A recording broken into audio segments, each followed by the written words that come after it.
It's that time again. Season 14 is here, and it's time to take a look at the balance patch, see what these changes are. Now, I have taken a look at them myself already, and I have to admit, I am a little underwhelmed with all of them. There are a couple of good changes in here that I will talk to you about, but as a whole, I'm not as hyped on this balance patch, and we will talk about why, what changes they made, and what changes they didn't make. And I think that's even the biggest problem. So starting out here, some big, I say big, some semi-major, what's it called? System changes. So the damage roll passive, the debuff of the healing reduction is longer, up to 3 seconds from 2. And the healing reduction increased from 20 to 25. Now, this is actually mattering for your tanks. Sorry, this is actually mattering for your supports and your DPS more, because tanks have a different, a different reduction, right? So think about it like this. Tanks, they have the 10% reduction. I am pretty sure it's still going to be 10% after this. I don't think it's going up to 12.5. I definitely don't think it's going up to 25. So this is not going to affect tanks that much, and since tanks are always taking a lot of damage from DPS anyways, the duration going from 2 to 3 doesn't matter so much. What it really does matter for are those supports and those DPS who are going to be taking duels, or going to be trying to like step out of the fight for a second and get their healing back and get that debuff off. It's going to take an extra second now, so you're going to be more at risk. Sustain in general on those characters is not going to be as good. As we know, characters like Brig and Juno and the sustain that we've had recently, they've been very big. Now, how much is this actually going to matter? I couldn't tell you. So we'll have to keep an eye on this. I think it's probably going to not feel that different overall, but we'll have to see.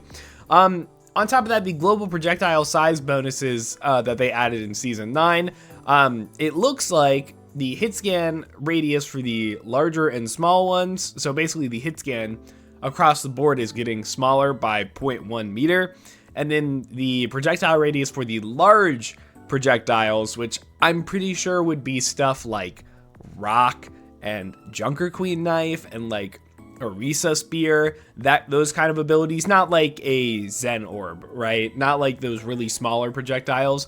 Maybe Explosion, maybe like Junkrat, I'm not exactly sure. Those radiuses are going to be smaller, so it's actually going to be a little less reliable, especially in the hit scan, right? Hit scan are going to be less reliable, you have to be better. Which is good. I think this is perfectly fine, especially that projectile one. I think that one makes it a lot more skillful, right? Because hit scan is like whatever. You're just going to be missing a couple extra shots and be like, oh man, I really thought I hit that. But the projectile one, a lot of times you just hit some random stuff with it. I think this also actually prevents some of these things from getting hit on walls and you're going like, why did it hit that wall there? Like I wasn't aiming that at all. That could also help. So we'll have to see how that goes. But yeah, these changes, we really don't know how they're really going to affect the game so much, but they're interesting nonetheless. Now, Doomfist here is our first tank up, and after they buffed Doomfist, I think he actually started overperforming, mainly because he's a bit of a ranked demon, and it was hard to kill him, and he's not like meta in higher ranks, or really in like organized play at all, but he's still like a really good ladder pick a lot of the time. So they took power out of his seismic slam. They made its range smaller, which in turn hits his survivability. And since the cooldown is increased, again, it hits his survivability because that's where he gets a lot of his shields from. That's what they're trying to hit here. I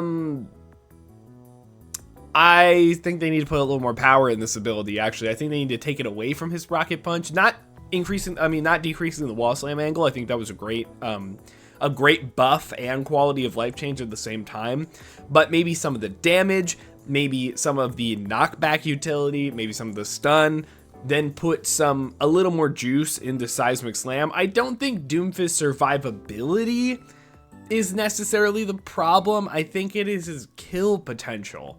That is really what makes Doomfist stand out as a tank you can kind of play anywhere in a lot of situations.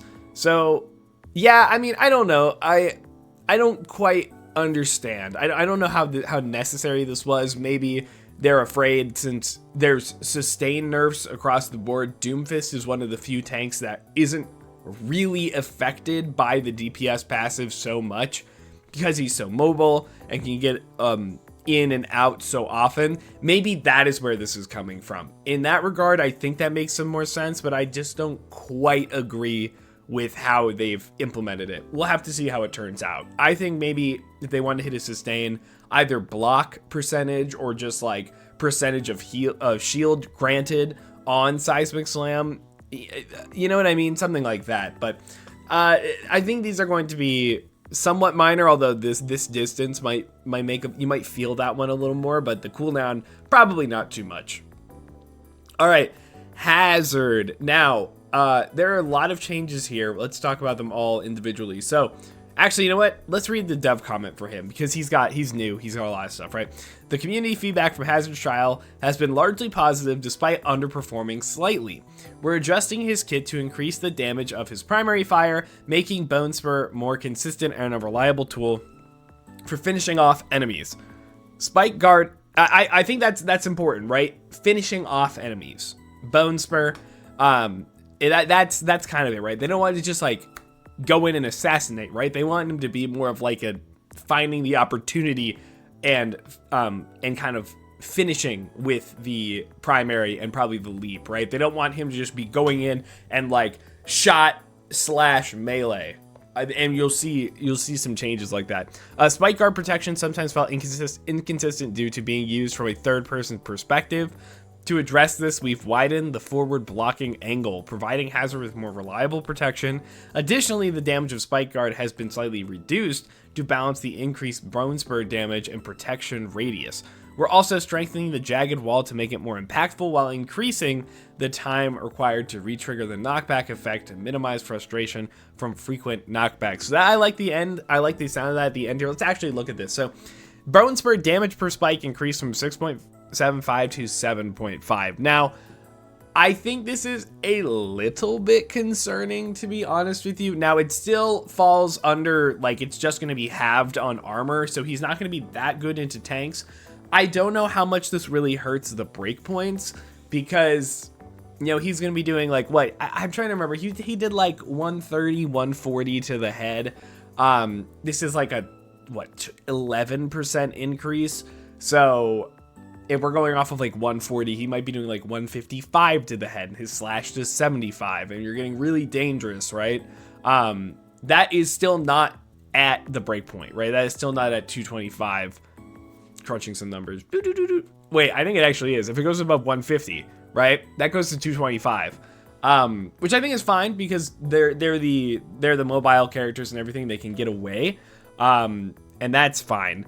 But not going to do 225 without the melee. And we'll talk about the melee in a second. And it says each volley center projectile no longer has a random launch spread and now always launches straight. That's good. It's going to be more consistent damage there. Hi, got recommended your season 13 thoughts on YouTube yesterday. Love the video. Thank you for coming in. I'm doing my thoughts on the balance patch as we speak. So next, the Spike Guard. They said this is a really big angle increase from Spike Guard. You saw, if you remember Hazard gameplay, it would kind of like go out like this, right? In front of him.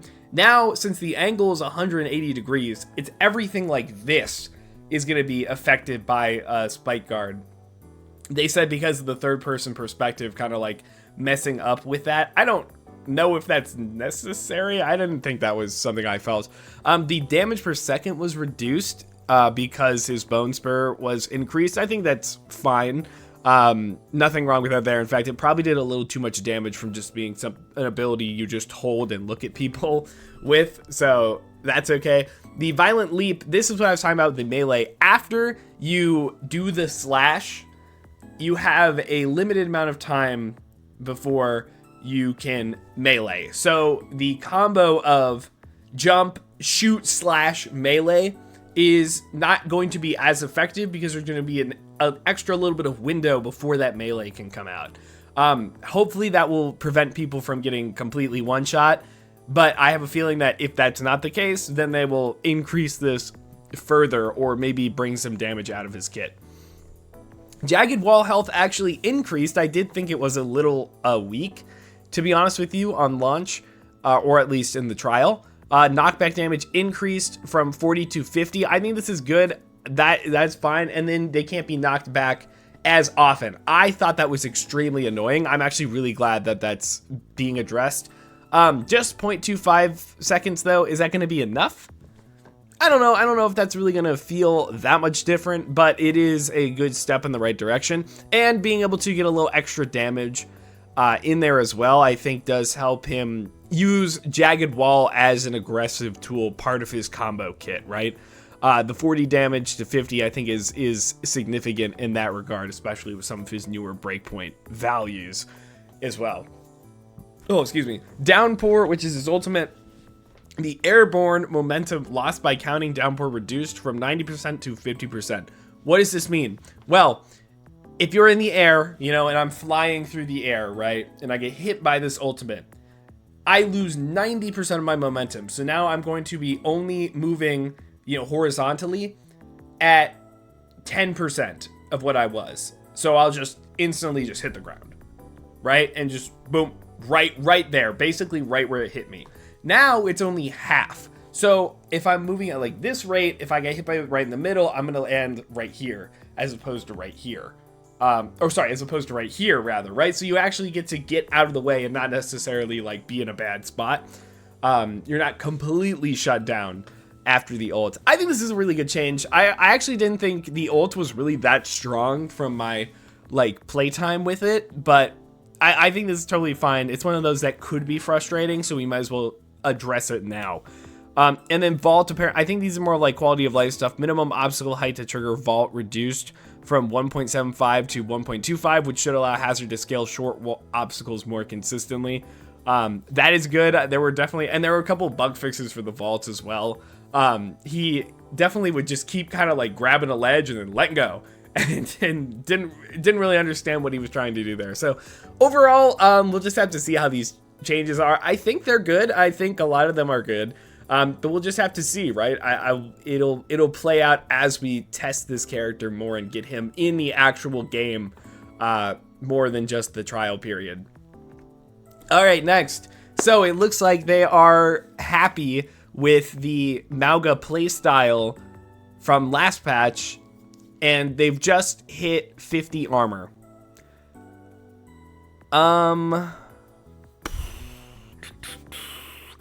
Here's what I have to say about this. I think Mauga sustain is just up too often, and yes, getting rid of some armor on top of the, you know, well, then again, the DPS passive isn't really going to hit tanks that much. So getting rid of some armor does reduce some of his, you know, sustain. But I really think the problem lies more so in run.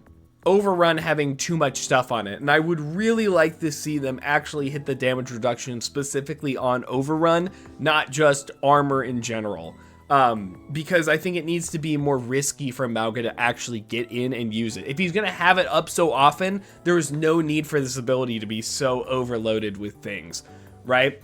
I wish they would change color code to change either green or red if they're buffs or nerf.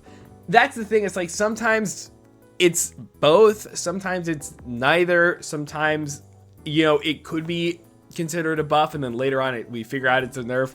They don't really want to like dictate that. Like a lot of times, yes, like number changes down, sure, but it's not always like as black and white as like buff or nerf in many regards. This of course is obviously a nerf because it's armor. I mean, it's objectively better than health.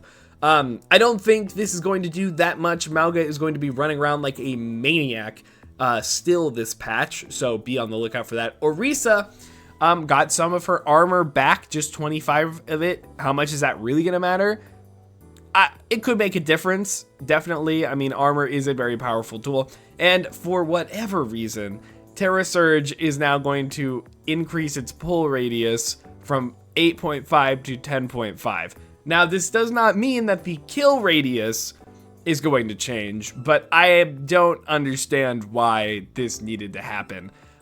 Remember, it's not just 2 meters extra, it is a circle, so the effective area is way larger now. So I don't know. We're going to have to see how far she really can pull people, because I think you're really going to feel this. You're going to be like, why am I pulled by this Terror Surge? Will she be meta?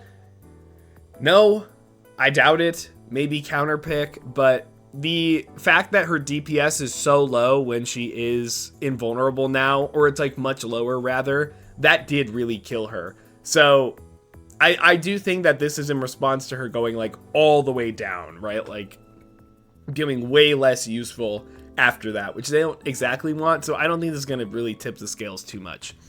Finally, dude, one of the changes that I actually really do like here. They say here that Ravenous Vortex will now be more effective at dealing with bursts of high-speed momentum, though this change does not have much effect on abilities that continuously move you for a duration, like Rend Charge or Diva's Boosters, whatever. So basically, if the first time you get hit by the horizontal, or by the grenade, it's going to slow you down much more. It's going to briefly interrupt your horizontal momentum. So you can actually catch people with the grenade, right? Like I think a lot of things like Genji Dash and Mercy Guardian Angel, they just kind of ignore the grenade. That's not really going to work like that anymore. They're going to actually get affected by it. At least I hope. I don't know exactly what is going to be affected. We're going to have to test that out. But this sounds like a really good change to me that actually is going to make this ability, give it a little bit more oomph like I've been wanting it to have for a while now. Yes, Ravenous Vortex is a very good ability overall, but it doesn't feel like a very good ability. It's one that you kind of have to like learn about and really get the value out of it, but it feels like it should be able to do a little more.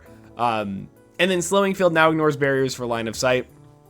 This does not mean that it's going to not get blocked by barriers anymore when you throw it. It just means that when it's on the ground and going, then if you're in the radius of it, even if there's a barrier there, it's going to get, you're going to get slowed down.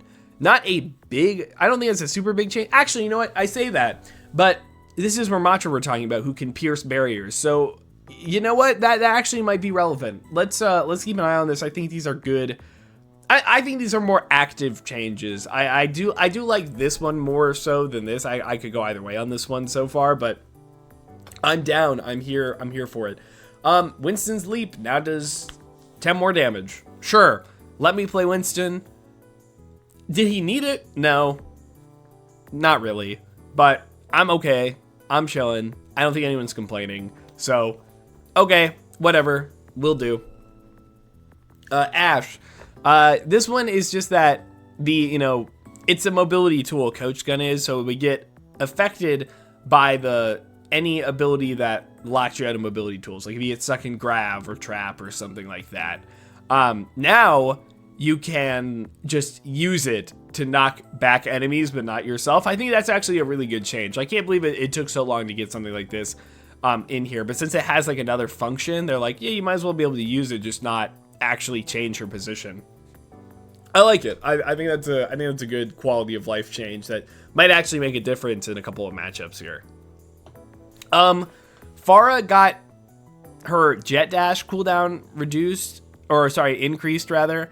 I'm not quite sure why, to be honest with you. Like, yes, Pharah is difficult here to deal with, but it's not really because of her horizontal momentum or mobility. It's more so about her ability to stay in the air and stay super far away, rather than the Jet Dash, which isn't going to be as relevant when you're trying to do that. So this one seems like pretty inconsequential, but like also she wasn't really a problem. So I don't really know. I don't really know what we're cooking here. So I'll leave this one at that, I guess, but not anything that has a lot of weight to it, in my opinion. Guys, if you've been watching me for a little bit, you know I've been whining, I've been complaining. I made a whole video about Sojourn like a little under 2 months ago about how I want her to be able to do more burst damage, because she's kind of lost her identity as like the charge up, the powerful railgun shot. And although I've come to appreciate what she feels like now we have more damage. Finally, finally we have gotten what I have asked for. In fact, they went above and beyond. I asked for like 175, even less maybe. They have just decided to scale up her damage overall. I just wanted an extra multiplier. Like instead of 1.5, I wanted 1.75. They just said, you know what, we'll keep 1.5, but we'll scale up her damage from 1 to 100 to 20 to 120. This makes me very excited. Now, is this too much? I think 180 to the head plus the damage that her, what's it called? Her disruptor does now as well, and her primary fire. It does seem like a little much. So in my opinion, they could either bring down the max damage to like 115, maybe 110, or bring some of the damage down from her other abilities. I'm totally fine with that. I don't care. So long as I have that gameplay feel of the more powerful shot. And of course, this gives her a niche compared to Ashe or Cassidy. As I've been saying, it's like, why does the railgun character build up a rail to do as much damage as an Ashe can? Bang, bang, bang, right? I've said that so much, and I'm very, very glad. Like, I cannot express how excited I am that they have listened and they have actually made this change, and hopefully Sojourn is like back. Do I want it to be overpowered? I understand we have flashbacks to early Overwatch 1. No, I don't want her to be complete must pick, but I want her to be playable. She is a versatile hero, and not having her really be playable in many scenarios is a big loss. She's a hard character. She's an interesting character. There's a lot of decision making you have to do on her. So yeah, I'm all for this. This is a really good change. Going on, Soldier Biotic Field is much lower cooldown from 18 to 15, which, you know, what they said that the changes added to the damage roll passive, yes, that would actually hit Soldier pretty hard. And he has to leave his biofield a lot anyways, so letting him use it more is probably not a bad idea. I think this is fine. I'm totally okay with this. I guess this is a nice Soldier buff because he's also pretty good at spreading the DPS passive as well.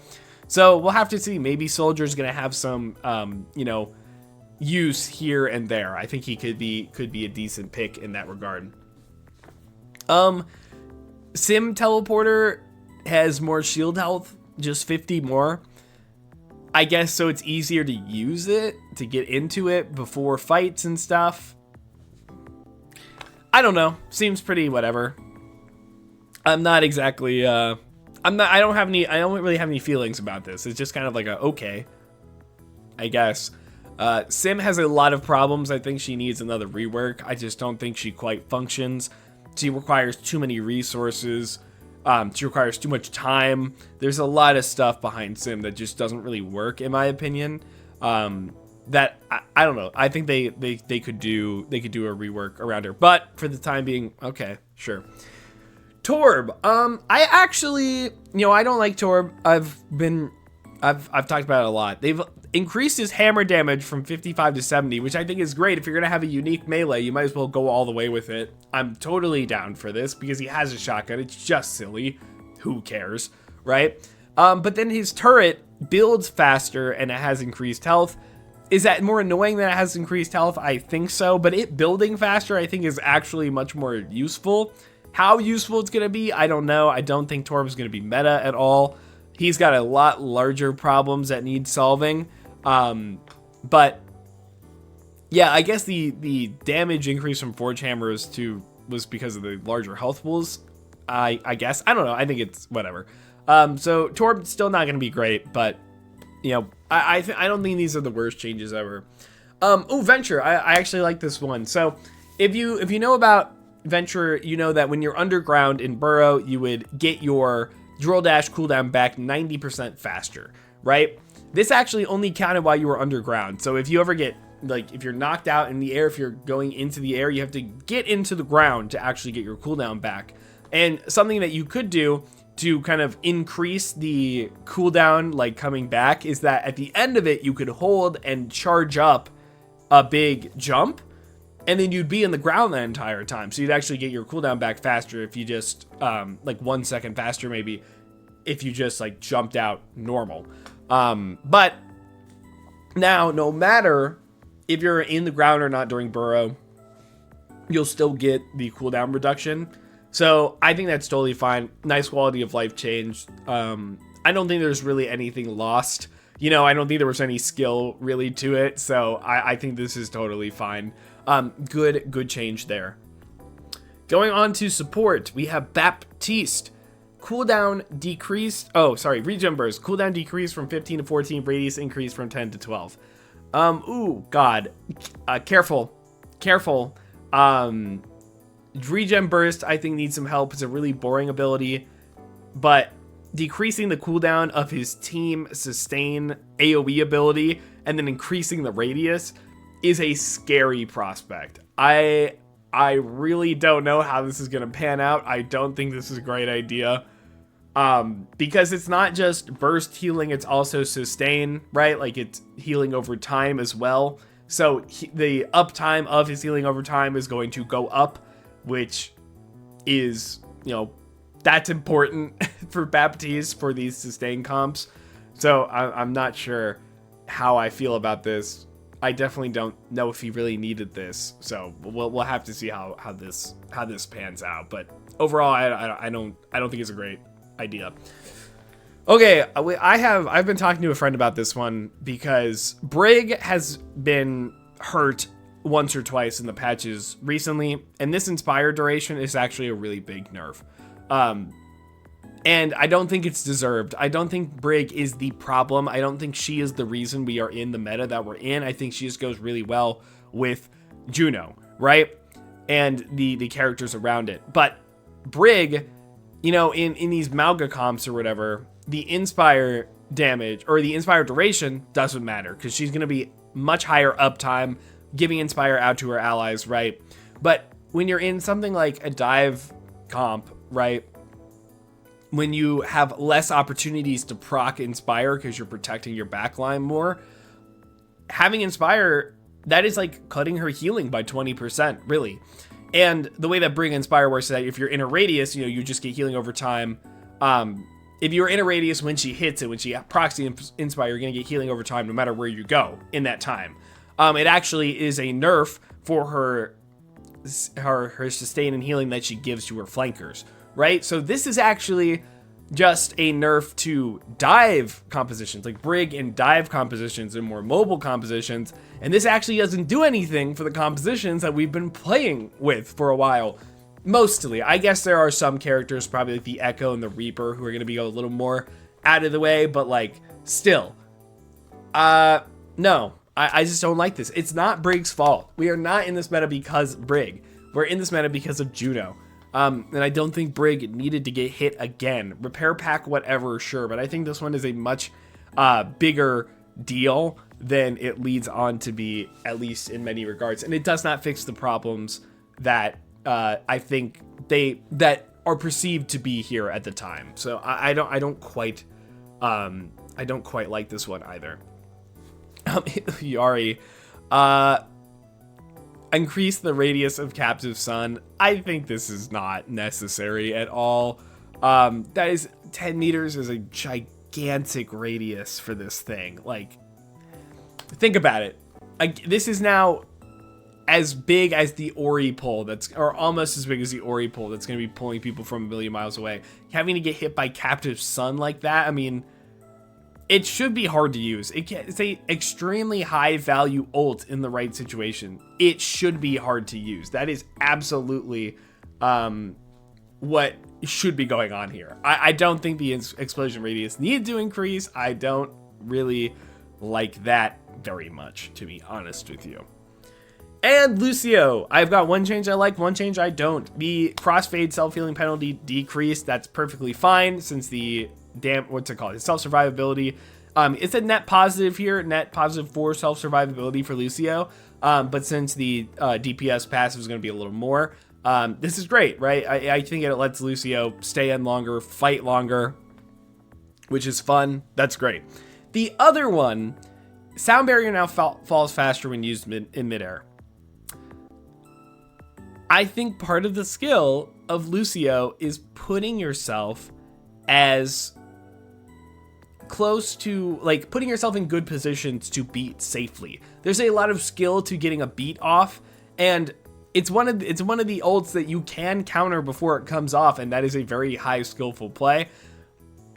And beating midair is just not good. Like, if you're caught with your pants down because you're in the wrong spot, you're midair, I don't think you should be rewarded with a beat, right? Like, that is a riskier beat that you're going for if you do it midair, if you're in kind of like a bad position. I don't really like that it's kind of like that skill is kind of being shaved off. It is not my favorite, per se. Okay, here we go. Good comment here. This is gonna lead me into the next section. As problematic as Juno is, what can you do to make her not as oppressive? It seems no matter what they do in their Juno, she still overperforms. Have you noticed something about these patch notes, dear viewer? Have you noticed that some Martian character is missing from these patch notes?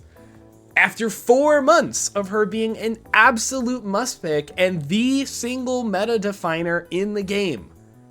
Where is she? Like, unironically, where is she? I don't understand. We have had this character. Yes, she's new, sure, but we have had this character in the meta must pick, like literally 100% pick rate for nearly 4 months at this point. It is time for her to go away. She is the problem. I've actually talked about it. I do have a video about like what we could do to fix Juno, and I kind of like, I pitched some stuff. I pitched maybe speed ring, the value you get from speed deteriorates over time, so you don't get to go as far and it's not as usable. I can't remember. I pitched that the effectiveness of her torpedoes didn't work as well as range to actually get her to get closer to the fight. I don't know if I agree with that. I don't like that one as much either. I pitched that the closer to the center you are of orbital ray would give you the best sustain value, and the further away from it wouldn't give you as much. I think a lot of those would do a lot more, honestly make her more interesting, make playing with her more interesting, but also not make her as oppressive, right? So you keep those highs, but make it more skillful, and focus more on the lows as well. Give her a couple more weaknesses, ways to counterplay her abilities. She just does so much all at one time. Like, that's really the problem. I don't want them to hit her fire rate because it's going to make her feel worse, but at this point, it might be time to think about it. I think we also need to talk about like the cooldown of speed ring, the duration of speed ring, anything like that. They're really, really coy at trying to touch those parts of her kit. And the sustain is also part of the problem, right? Which they're trying to address that sustain, but that's on a global level, not on a Juno level. So I don't know if that's actually going to do anything. In fact, I probably don't think it's going to do that. The two ult nerfs are, yes, they're a step in the right direction, but as you know, ults are very infrequent nowadays, right? As compared to earlier Overwatch. You don't build ults super fast, right? You don't typically have one ult every fight. In fact, many times you might not even have an ult every 2 fights. This means, in my opinion, that a weaker ult doesn't matter as much, right? So just nerfing, giving the ult a slap on the wrist, 15 healing per second off, isn't doing anything. Because Juno is a problem in the mid fight, in the early fight, in the neutral fight, That is where she is really a problem too. Now, the ult obviously is powerful and needs to be nerfed, but it doesn't do as much as you think it might. So these 2 slap on the wrist ult nerfs are just kind of nothing. They don't really address Juno being a really good pick. They address a little bit of the frustration surrounding her. And I just feel, I just don't understand. Like, I just don't understand why this character just keeps getting away with it. Are they closing their eyes? Are they pretending they don't see this? They didn't for Orisa, right? They got rid of Orisa. They successfully did that. And there's also characters like Doom where they don't want Doom to be like super good, right? They buff him and they're like, oh, maybe we went too hard and we nerfed him. And then Queen, right? They nerfed Queen even though she wasn't like a meta tank per se. She was a bit of like an off meta counter pick. And then Mauga got buffed, whatever. But Juno, needs addressing. There are a lot of things you could do. There's a lot of power in her kit, a lot to be allocated elsewhere, or just completely, or not completely, but, you know, taken out to some regard. It is really frustrating. I'm not going to lie. I think, you know, with this balanced team, they're very quick. They patch a lot. That's great. It keeps everything fresh, but it doesn't happen when we're not hitting the things that really matter, right? It doesn't actually keep everything fresh, because if I went to go play support right now on ranked, it's going to feel the exact same. I just know it, right? It's going to feel the exact same. I'm just going to insta-lock Juno. That's it. Maybe instead of Brig, I'll have an Ana, maybe even a Baptiste, depending on the map, you know, but otherwise, that's it, right? So, as much as there are some things in this patch that I did like, overall, there were a lot of things that I didn't quite agree with. And again, just like glaring omissions. I say glaring omissions. It's Juno. It's always Juno. Why is Juno not here? It's just, again, it's very frustrating. I think it is really tough. It's really tough to just watch this continue to happen, because again, we're on a new hero now. It's time for the new hotness, right? We don't need to keep being in Juno City.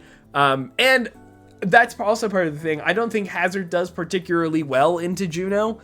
So I don't know if Hazard will be able to be played much because Juno is still here. Like, she's really overstaying her welcome as a new character. Like, I remember when Ilyari came out, just because I'm looking at her, she's a good example. She was pretty meta for a little bit, but they were able to kind of like fix it, tone her down.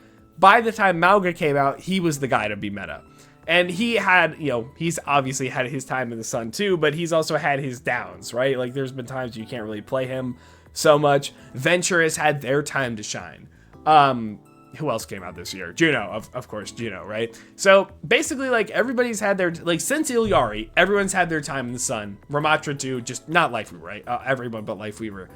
But Juno is still here, and I think that is definitely a bit of a problem overall. So I'm not gonna keep rambling about that. Maybe later I'll make a video about like why it's not. I mean, I already made a video about Juno, but maybe I'll make another one. Just be like, okay, like, what else can we do, right?